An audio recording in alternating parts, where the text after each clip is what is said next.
स्थानों में से कौन सा स्थान सिंधु नदी के किनारे पर स्थित था? ठीक है, पहला काली लोथल, दूसरा मोहनजोदड़ो, तीसरा कालीबंगा, चौथा हड़प्पा।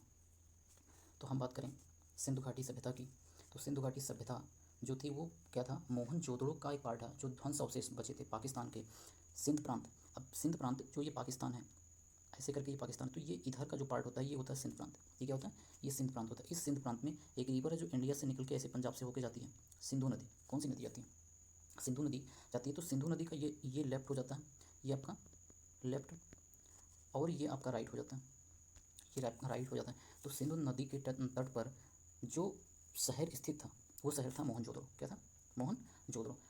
लड़काना ज़िले में, सिंध प्रांत के लड़काना ज़िले में ही स्थित है। ठीक है, चलते हैं नेक्स्ट क्वेश्चन पे। नेक्स्ट क्वेश्चन है सिंधु घाटी की सभ्यता की लिपि कौन सी है? सिंधु घाटी की सभ्यता कौन सी लिपि? तमिल, खरोष्टी, अंजान, ब्राह्मी।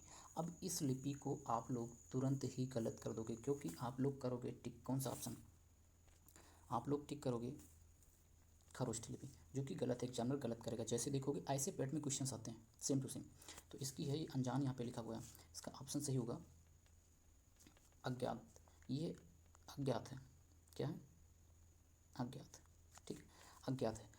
ये क्या है, सिंधु लिपि में 64 मूल चिन्ह है।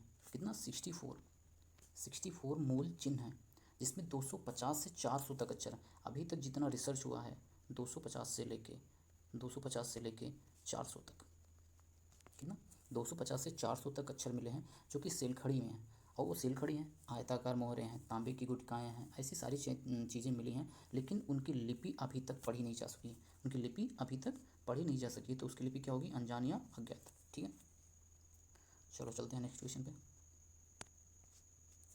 नेक्स्ट क्वेश्चन है आपका, मोहनजोदड़ो का स्थानीय नाम क्या था?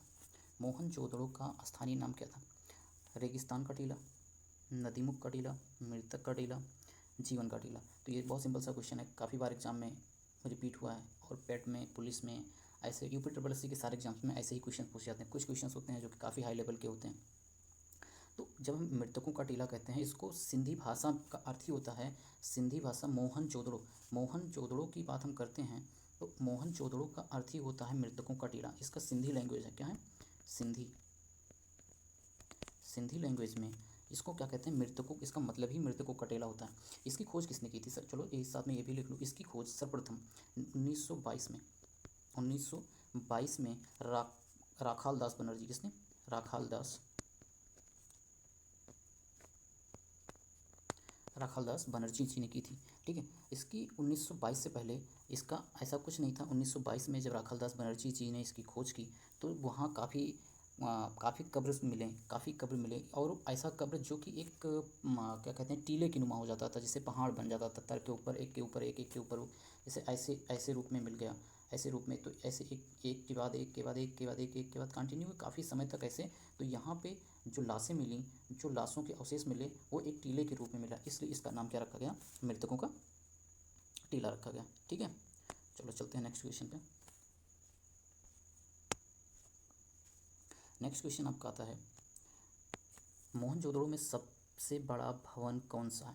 अब जैसे इस क्वेश्चन को देखोगे तुरंत आप क्या करोगे, विशाल स्नानागार, धान्यागार, स्तंभाल, 2 मंजिला मकान। ठीक है, अब इस क्वेश्चन को जैसे आप देखोगे वैसे आप क्या करोगे, ऑप्शन ए को टिक कर दोगे, जो कि क्या है, गलत है, जो कि क्या है, गलत है।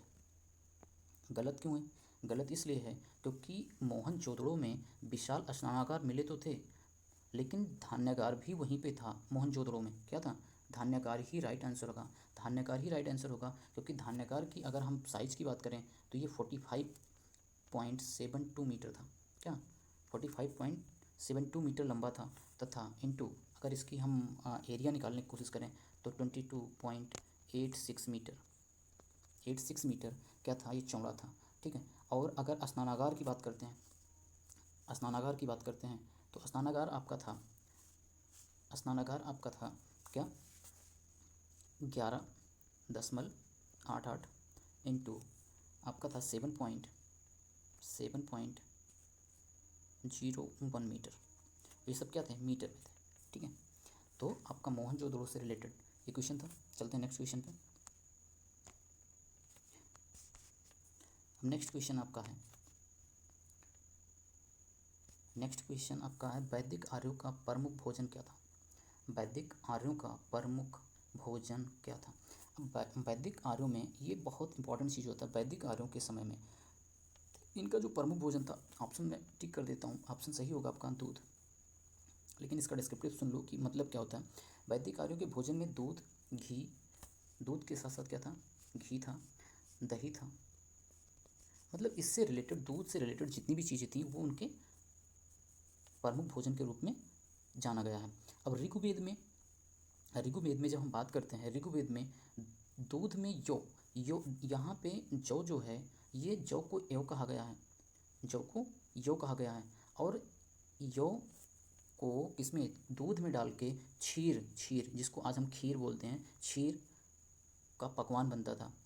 ठीक है, तो चलते हैं नेक्स्ट क्वेश्चन पे, ज़्यादा कुछ नहीं देंगे एक्स्ट्रा। नेक्स्ट क्वेश्चन आपका है, वैदिक लोगों द्वारा किस धातु का प्रयोग पहले किया गया था? वैदिक लोगों द्वारा किस धातु का प्रयोग सबसे पहले किया गया था? सोना, चांदी, तांबा, लोहा। अब वैदिक युग को हम क्या कहते हैं? ताम्र पाषाण युग कहते हैं। क्या कहते हैं? ताम्र युग बोलते हैं। ये सिंपल सा क्वेश्चन है। क्या है? सिंपल सा क्वेश्चन है।